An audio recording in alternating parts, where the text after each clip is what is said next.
Ụmụnne m na ụmụnna m ele otu ọ nọrọ n'okpukperechi ha nwanne ọnụ nwayọ nwanyị mba nọ awụchasịalanụ m eye ụmụnne m ka m mara m igbu oge ọnụ n'ihi na asa akọrọ egeruo nọọ ihe mere onye ọzọ ka ndị ọzọ ji mụrụ akọ ana m agụ ya ka uri mgbe niile ọ wụ otu o mere ana m otu nwanne anyị nwoke ebe m n'ekwentị sị m nwanyị mba nọ m za ya sị mụrụ akụkọ na ogbotowara ya ụmụnne na ụmụ nwoke ibe ga-esi nle mụta akọ ụmụ nwanyị the same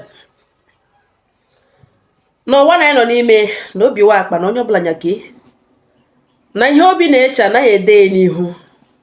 mana mgbe ụfọdụ onye na chi eso na-enwe ụmụ ihe yiri tip-off ọsọ ya gara ihu sị m na enwere nwa agba obi ya hụrụ n'anya ya like ya ụkwụ ogwere n'ala ya hụ nwa n'anya kpọrọ ego ejie adanne ya na ejikere gaa ebe adanne ebi ya na di ebi ha ga-eleta adanne ya hụ ya kọpọ si na ya laikele nwa ke nụkwa nọ na ya laikele nwa ke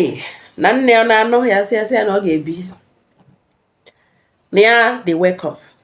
adanne eshie bushere ha adanne ya abaghị n'ime mụlọ ga-ewepụta otu ukwu akwa ọwụ na akwa na ọwa akwa mama ya ha ndere n'aka ụva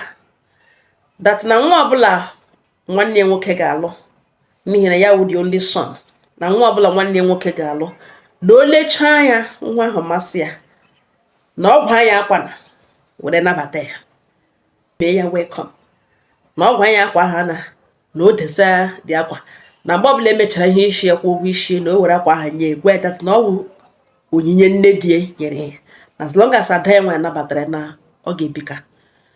ya kọcha ihe nwanne nwoke na-achị dịgela amaliri n'obi ọma chili aka ya elu ọntụ na ebe ọ dabara ha na ya dị happy sị gwa ga wee dị akwa onye ọbụla na-achị ewere akwa anụ tara rap all this girl around her waist si lekwe na ya nabatara ya adanne pịa ha akwa anụ ntara denwesị mgbe ọbụla abịara mecha ihe ishie na ya ga-enye ene na ihe na ọwụ gift from nne di ya the girl are very happy ọ ya ka ha nọchara la ya kpọrọ ya na ya bụ ha laghachi ha ebe ha nọ the girl laghachikwa n'ebe obi n'ihi na ya na-ebi ọ na-eme na mbịarute laghachi ebe ọ na-emega nwa obere petty business ya mana o nwere ihe ya bịara notice we the girl na-eme one na ọ na nwa n'uwe iwe na ọ naghị ekwu oke okwu sometimes ya na-ahụ ya n'anya na o nwere iwe mana ọ gaghị ekwu na ihe nọ na o were iwe ọ naghị ekwu ọnwụ dịrị mmadụ ọzọ na enwere ihe akụkọ one day ya na enyi ya nwoke nọ akụkọ ahụ ebilite ọ gịnị nwa akụkọ ahụ enwe ihe kwuru gbasara ote polisi shiri intimidate a civilian somebody the girl na-asị na ya na-eme imagine one day na one police officer ga-ezuzu ebe ya nọ ya elewe si na ọwa ozuzo ya kpọnụ IG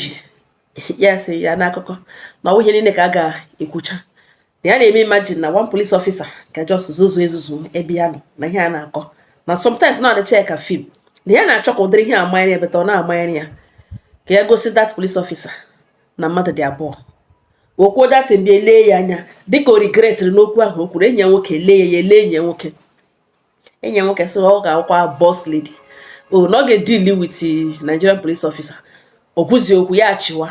change the topic enyi nwoke amecha west na baby ya dịkwa ka ọ ga-adị tough na ya lerukwe anya na ya na-ahụcha nwa dịka nwa nwere obi na o nwere obi nwoke ya chịwa si na ihe ya chọrọ na ya chọghị nonsense na ọmụta ya wụ the only son ya amaghị ekwu na ya at least enwetakwana onye ike dị na enwe ihe o mere na ọwụ no problem ruo another day ya na this girl aga itiri ige rie nri ka ha nọ na-eri nri ọ chọrọ ikwu okwu o so atụba ya wale ndị wetere nri kwesịrị iweta mmiri so ya etiwesị ha bring water where is water? You serve somebody food without water. The girl also were bottle water wete ya emepe that bottle water ṅụọ were calm godo onwe wepụta onwe from that choking situation. Then mmiri ọṅụ foziri mgbe the girl na-agafezi ya ewerezie the half mmiri wụọ the girl. Where that na next time na ọwụ na-azụ ya azụ ọwụ na-enye ya orientation on how to serve public food. Ya mara that nri na-aga with mmiri na ọhịa sị ka ya gwa ya lewe the girl n'ihi na ọ gwaghị ya na ọhịa ọ na-aga ime ọ gwakwara ya na ihe da girl mere wutere that much.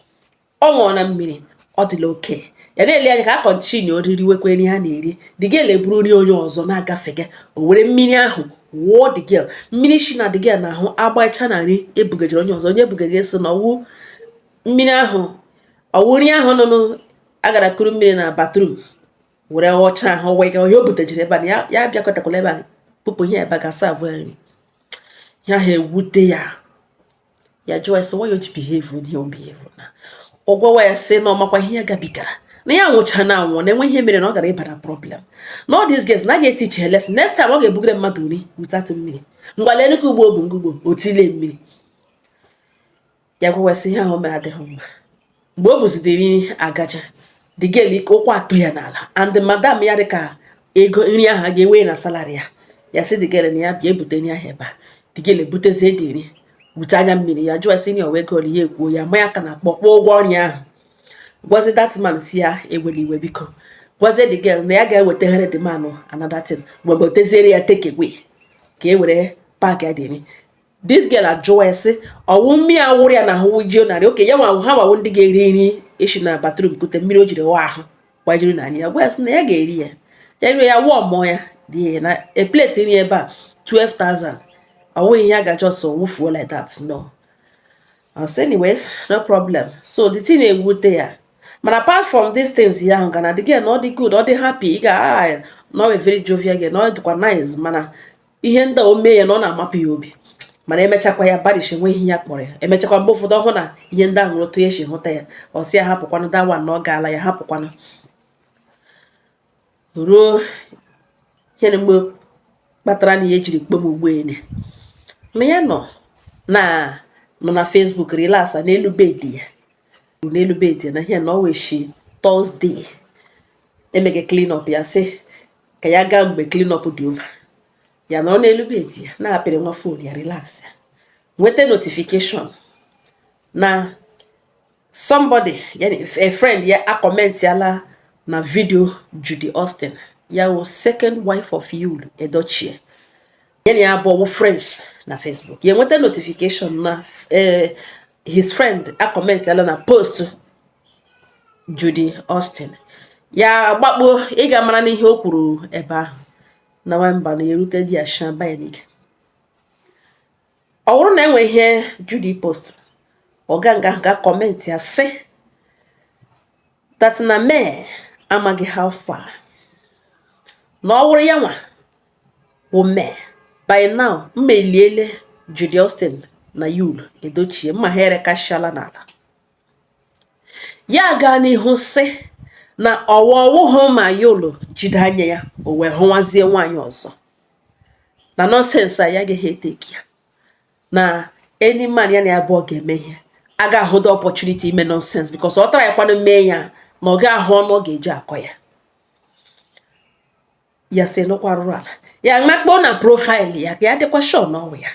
rute di ya na-ele pictures ya ma ihe niile gosi na ihe na ọwụ profile na ihe na ọwụ profile ya gogogo gawa straight to down mgbe ya mara mgbe e create ka ya dị sure na ihe eji mara nwa na ọgwụ rute di ya ma pictures ma gịnị ma birthday ya na ya abụọ gakọtara ya na ya abụọ sechara nọcha n'ime di ya ma nọkwa n'anya na it's not as if na mmadụ create page account yesterday were ka comment ga ihe n'ugbo ene na ihe na all this girl ekwe time o mgbe o create ihe o ji create page ya wo account ya dị aware no ya ye shizi n'ime the profile pụta screenshot ze the comment open my picture ya my profile picture everything open ya screenshot o ya gbokoro ikawe ya go the message ọ na-adị ya ka enwe ihe wo ọ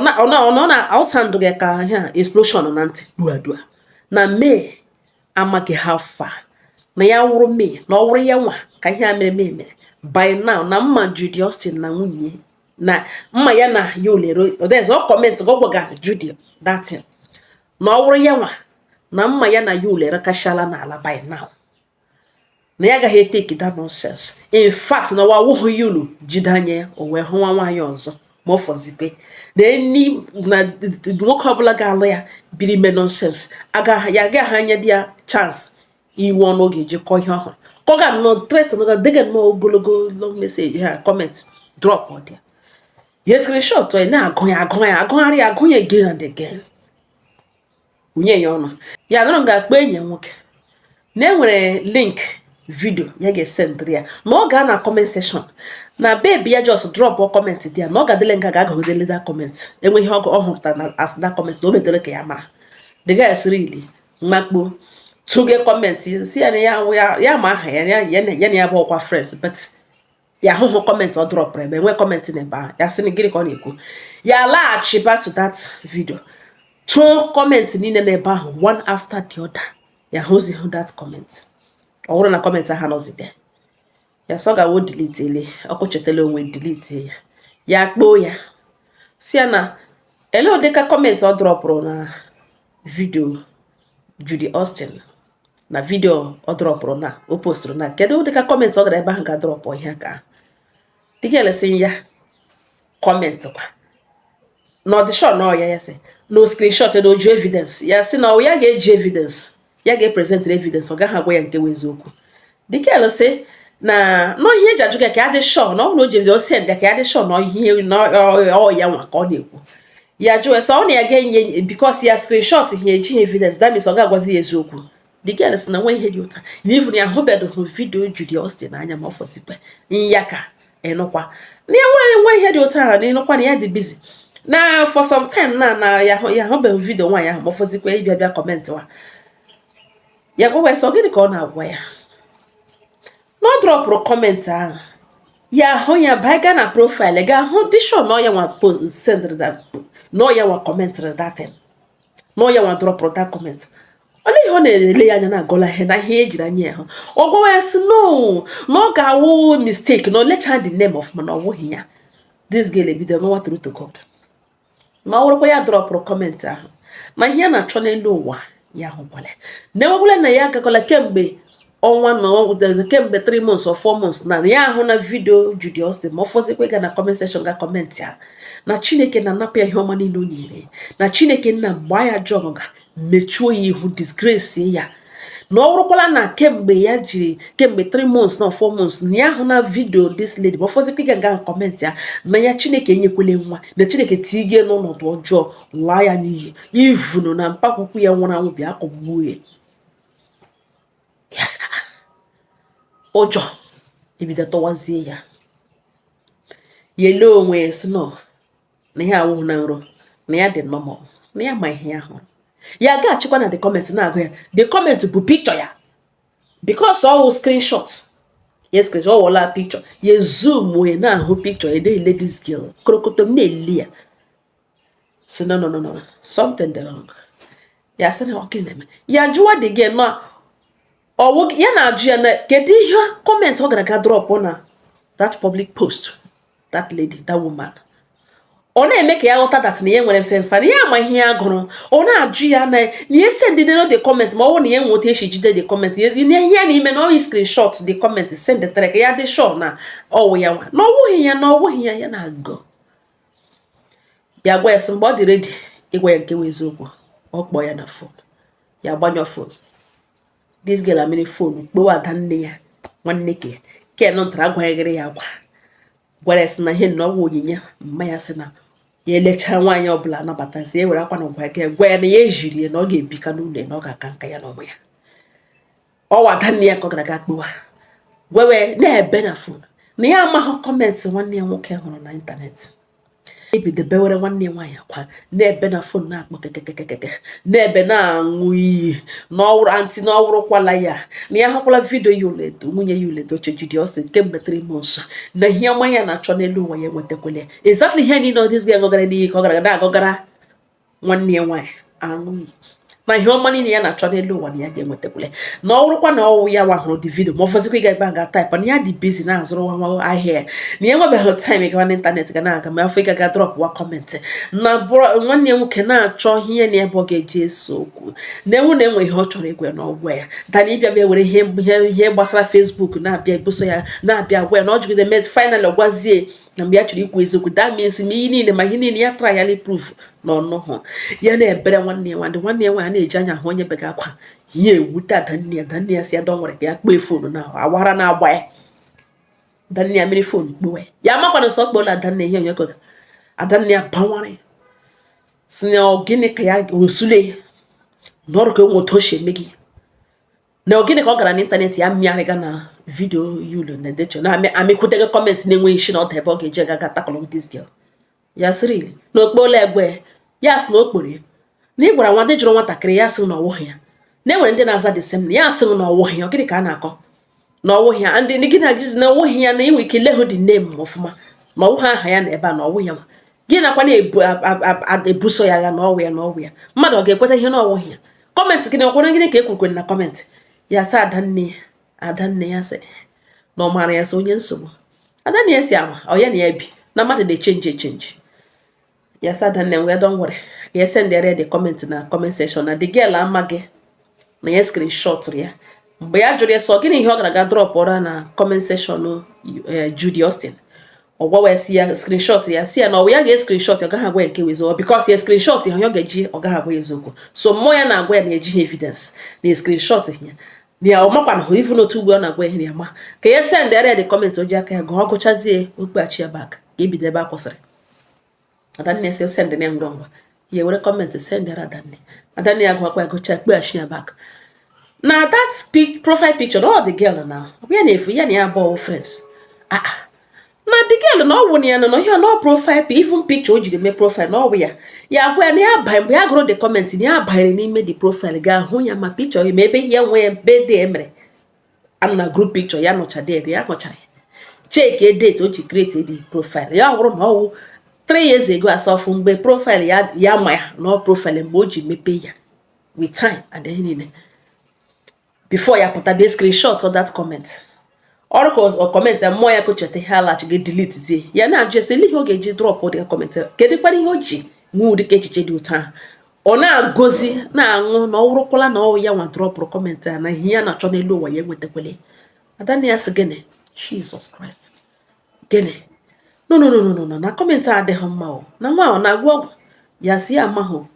na ọwụ ihe tọga ya uji ya ji chọka oji ọnụ ya ka ya na ya abụọ aya onye n'ime onwe ha o buru ya gbara ọsọ gbara akwa bịakwute thinking that ya ahụ ebe ya ebe ha kwatu much make call ya were the whole thing zakpo n'okpuru bed na the comment na ọtọga ya uji adanne ese nọkwa na mgbe ụfọdụ Chineke na-alụrụ onye aka ya dị ọcha na comment adịghị mma isi n'ọnụ onye a na-alụ pụta na o speak a lot na ọ dịka ya nwegara ga delete mgbe ọ chọpụtara na ikekwe na ị ga-ahụ ya si yes na ọhịa chọpụtara mana before delete na ya screenshot na ọma ahụ na eji na adanne na ọ hapụga na o kpeghachikwala again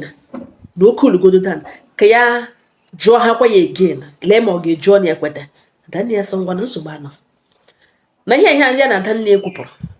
nwanne this girl na Kano school akpọ ya si ya broda na elekwana ihe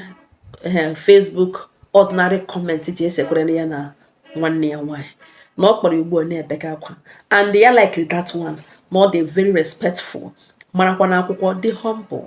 na ya like that one ya gwara na even mgbe ụfọdụ ọkpọ ya ihe ụmụ ihe so ya sendara ya ego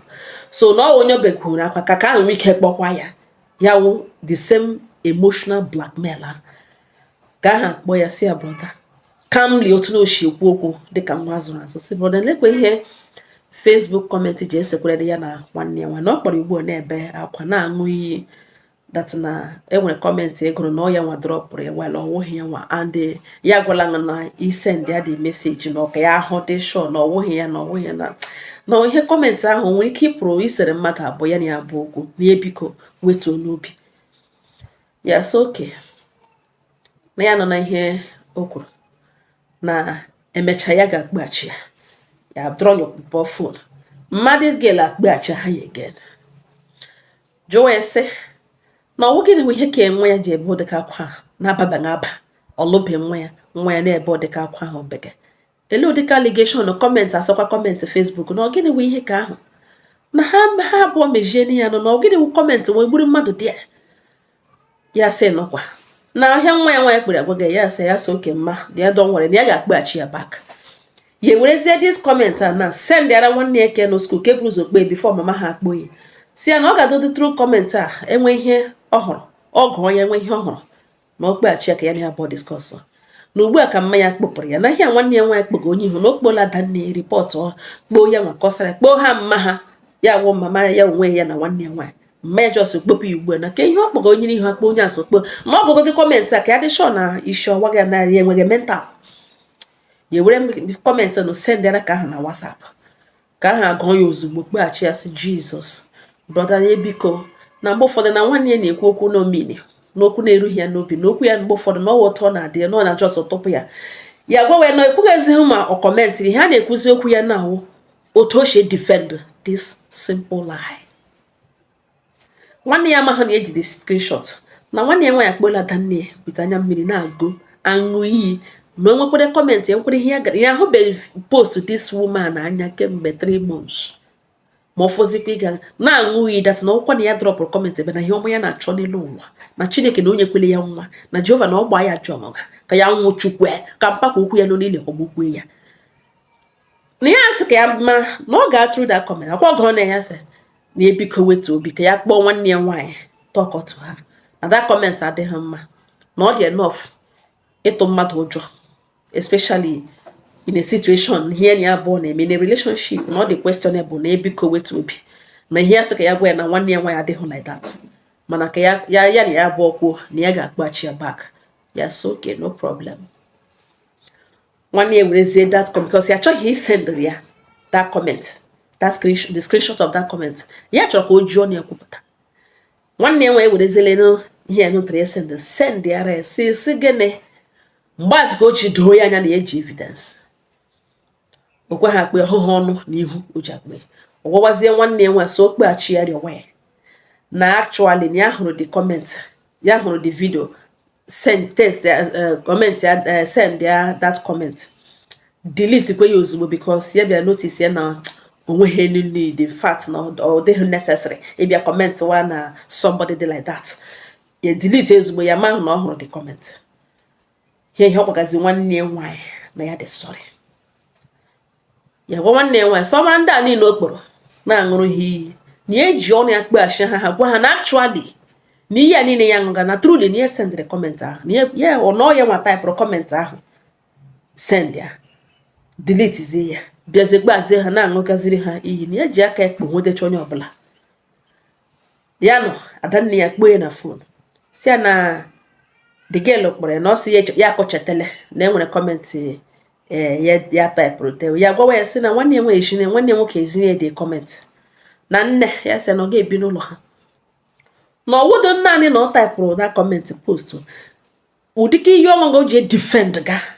asha ahụ tụrụ knowing fully well na ọ taịpụrụ kọmentị dị ụta post ọnwụchi ya isi na papa kwukwu ya niile ka ogbuo ya na ihe ọma ya na-achọ n'elu ụwa ya nwetakwele na Chineke sefu na onye kwele nwa na ọnwụ ya na nwanne ya nwoke ga-ebiri a na-achọ nwa ya wụrụ na ọ bụ ihe o ji aka ya gwa Chineke mee ya n'elu asha ọ tọrọ mapụrụ n'elu ya aṅụ torotogada aṅụ ihe niile ka ọ kọva asha ahụ na ọ ga-ebi n'ụlọ ha na ọ dị evu na ọ hụkwara kọmentị na mgbe ụfọdụ ọnụ anaghị ekwucha ihe a na-eche n'obi sometimes ụmụ kọmentị a Facebook na-eme ndị mmadụ ha ekwu otu ihe ha ga-emeli na otu o si dịrị ha because gị na ọhịa na-ataịpụ ataịpụ nne na ọ sị na yulu ọ bụrụ na ọ ya woo mee na yulu na Judy Austin agaghị adị ndụ ịkọ ihe a ha megara na ha ga-adị ndụ mma ha erekasịala n'ala na mee amaghị ha afa na nwoke ọbụla ga-alụ ya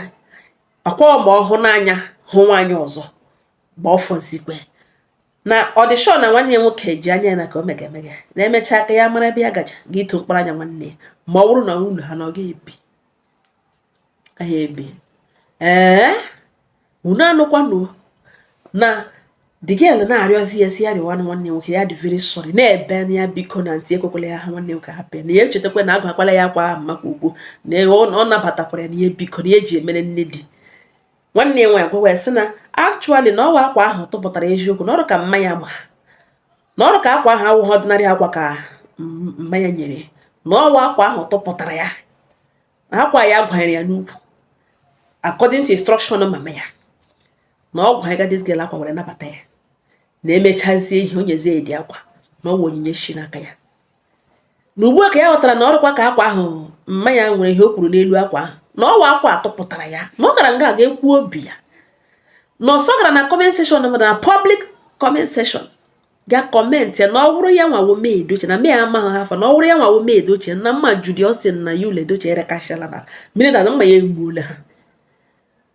obi hụdị okwu dat na Yul ama hafa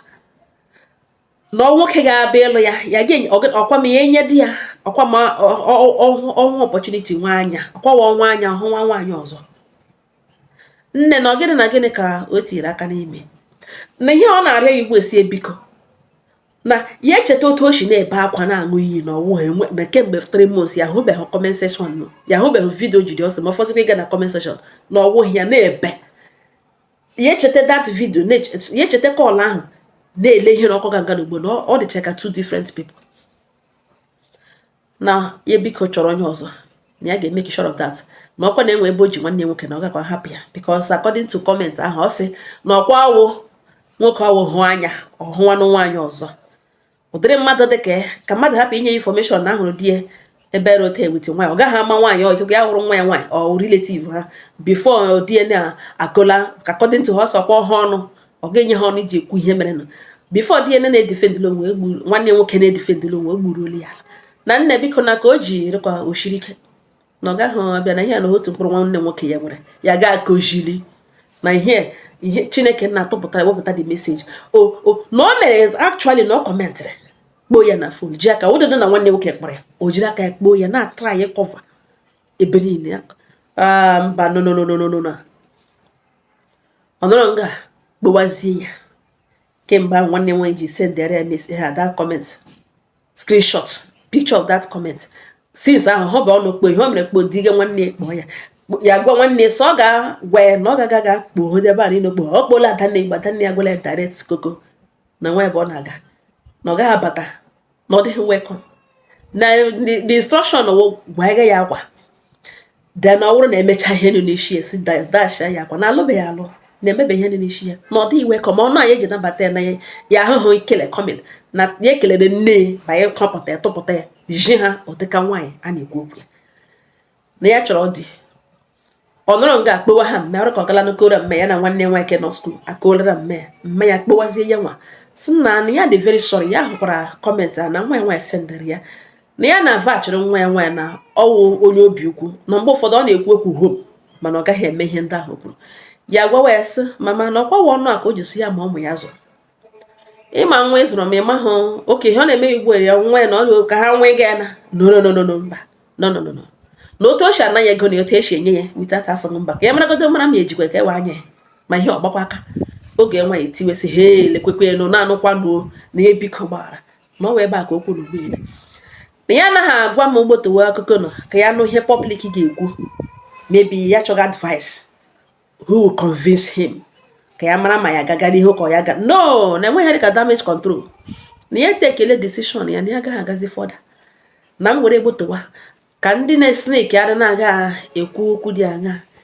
kekwe nna anaghị ma na ịdị dangerous mana enweghị onye ma na otu ụbọchị na Chineke ga-atụpụta onye ahụ isi na otu ọ ga-esi eme onye ahụ agaghị ama na ụmụ nwoke dị very very careful toruo anya nwa ala n'ihi na na-ede n'ihu na m were gbotowa ka ụmụ nwoke were mụrụ akọ dị very very careful na ihe na-abanye n'ime mana n'ihi na the rate marriages ji amaghị isi na mgba aja ọ wụcha ihe ndị a ga-ahụ ya n'oge ọ ya na-ebute agakwa n'ụzọ a na-agbalụ mgbe ụfọdụ anwụnwọ n'ime otu onye apụta ije mmadụ abụ otu onye anwụnwọ onye anya otu onye adịzi free na-emere nwekarị ya mma na ọ wụcha ihe ndị a ga-ahụ ya n'oge ahụwazi elite mgbe ihe mebiele na ya so no convince no ya gawa o ya galala. No, it's not the regular video when banana ebe people na aju no onye good advice on what to do. Na ajuga how what to do. Na so ko no were murago. Na enwe onye ga convince ya to go further. Na onyo ha mo be ya mo no force. Na onye go the comment enye wo ka go na the comment yotiti. Onye go ya na ase agbawakwa. For the fact no drop that comment coach tell you enwere ike hu egbo so get delete ya. Ya join na here no ihe mege ni me ya ni abo. Na ihe nyere opportunity confess ya rịọ ya na ya gara gbaghara lee ya gwa ya so dịrị ihe repeat kwuru onwe. No, ọ nwụchara iyi niile na-eme ka ya enwega amnesia like ya wagara.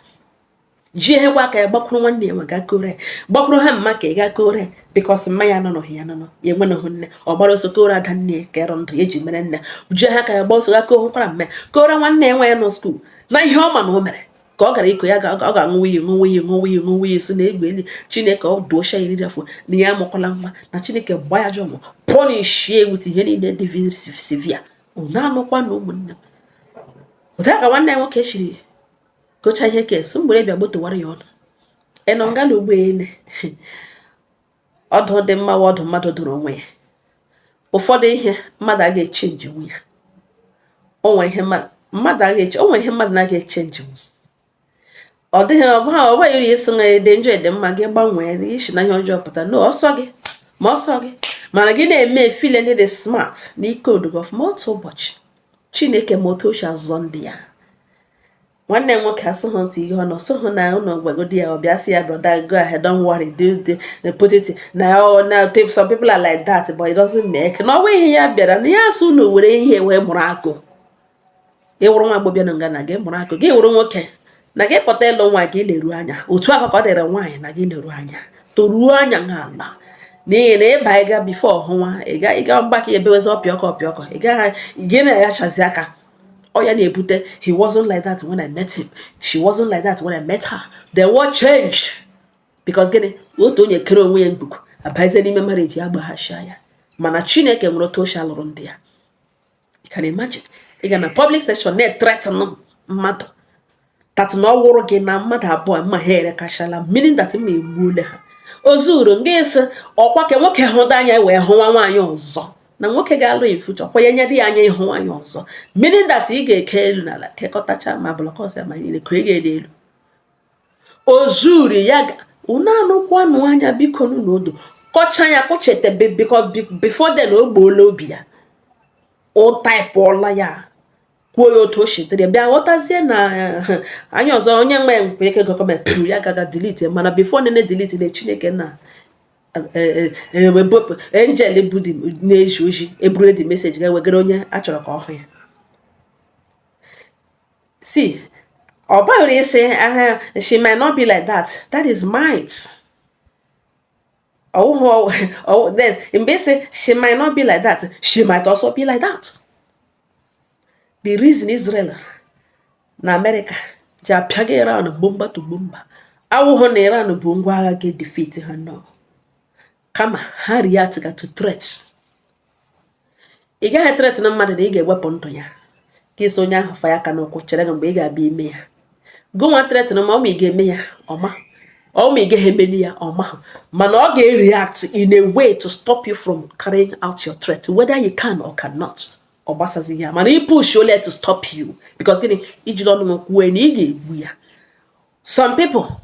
agaghị enye opportunity to carry out your threats or what word just like iji egbe iji nwe kpamedi ni ji agarawa nwa oshi ị gaghị agbagbuli ahụ ị gaghị afa ya that gun ị gaghị agbapụli ndụ mmadụ naanị ihe iji jide ka ị were threat no your victim ka ọ hụ na iji egbe wee shie ihe niile o nwere gị buru. All the reason iji buru egbe ahụ iji egbe ahụ na ịtụwa ya onye nwe ụlọ n'isi kpam ya ghachicha ihe na o nwere bige no because gịnị iji egbe mana asị gị gba egbe ahụ ị gaghị agba egbe iji egbe ahụ in case enweje onye ji egbe chọwa maybe police gị were defend wa gbaliwe egbe elu ka ha gba na iji egbe ka ị laa ị gaghị agbali egbe ahụ mana gị werezi egbe nye gakwuruzi onye nwe ụlọ ji egbe ọ ga-agbagbu gị. Enwe ohia dịka o ji egbe beta ọ ga-agbalikwe o ji egbe beta ọjọsa onwekweghị obi ịgba ị nwere obi ịgba ị nweghị obi ịgba ka a dịrị gị n'onwe gị as long as iji egbe ahụ onye ji egbe ga-ebu ụzọ gba ahụ before gị na-agba ya and ọ ga-agbatuo mana ime onwe gị gaghị agbagbuli iji naanị ka ị were napụta victim gị ka ị were napụta victim n'ihe oji gị were gakwuru onye ji egbe nwere mind because ihe ọhụna gị na iji egbe ya ebu ụzọ faya aṅụ ọwụ ya ihe ngalugboena ị kwuru okwe nwa onye ma ị ga-emeli ya ma ị gaghị emeli ya mana onye a gwara mena gịnị amara na ya hụta as meseji hụta as tip of hụta as red flag hụta as ndụmọdụ hụta as gbawakwa akọcha ihe nene n'ugbo na a beautiful union ha ga-abụ ọ gara ebuild akọchala ya ị ga-akwa mmadụ gwa ya ebe ọ ga-ada okwu ọka kwuru n'ere omenụ mere n'ere kama anaghị ehi ụra ụmụnne m ọ ga ọha na m n'ọnụ onye mara asụ ya sụọ n'igwe udo dịrị unu